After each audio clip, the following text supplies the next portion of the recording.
Hello everyone. Today we are going to take up chapter number 3 of class 8, Ruling the Countryside. And the topic is permanent settlement. Let us focus on the important facts that we have to remember in this context. The permanent settlement was the British agrarian policy. The aim was to gain more and more revenue from the countryside or villages. Now, who is collecting the revenue from the British? The answer is zamindars or highest bidder. That is, zamindari was auctioned and highest bidder or the one who promised to pay highest revenue to the British got the zamindari rights. Zamindars were the mediators between peasants and the British East India Company. That is, zamindars collected revenue from peasants and gave it to the British. Next important fact in this settlement, revenue was permanent.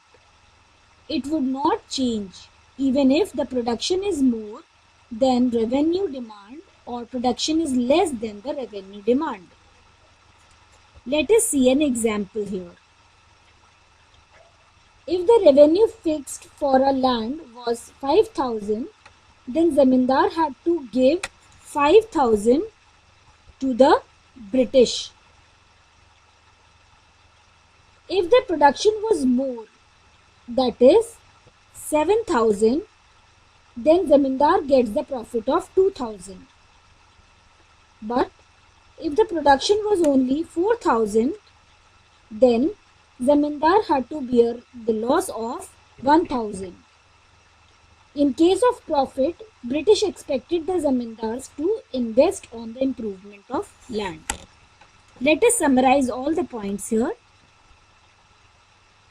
Lord Cornwallis introduced the permanent settlement in 1793. Zamindars were asked to collect rent from peasants and pay revenue to the company. The revenue was fixed permanently to ensure a regular and secured flow of revenue. After paying fixed revenue, the remaining amount was for zamindar as a profit. Zamindars were motivated to invest in the improvement of land. But in this context, we also need to remember the limitations of the permanent settlement. Firstly, the fixed revenue was so high that the zamindars found it very difficult to pay, and anyone who failed to pay the revenue lost the zamindari rights. The pressure also came on the peasants, as they were not able to pay the high revenue to the zamindars. To pay the rent, peasants most often had to go to the money lenders to take loan from them. When a peasant failed to pay the rent, he was evicted from the land he had cultivated for generations. The zamindars who lived in cities were called absentee landlords, who were not there in the villages but settled in cities, were not investing in the improvement of land. They were simply becoming the collectors of revenue.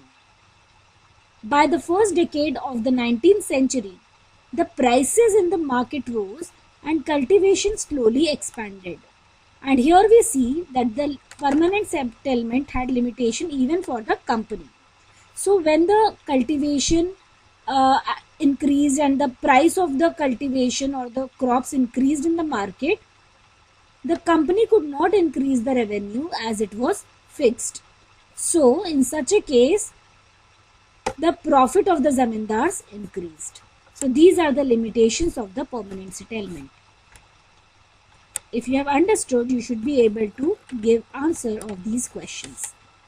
That is, who is fixing the revenue in the permanent settlement? Could the revenue be changed if the production was more? The highest bidder collects revenue, true or false? What is the role of moneylender? Who introduced the system and when? In case of a natural calamity, will the revenue rate be relaxed or revised? Were the farmers happy? Thank you so much. If you are able to answer these questions, it means that you have understood the topic. For more such videos, kindly like, share and comment and subscribe to our YouTube channel Constructing Minds. Thank you.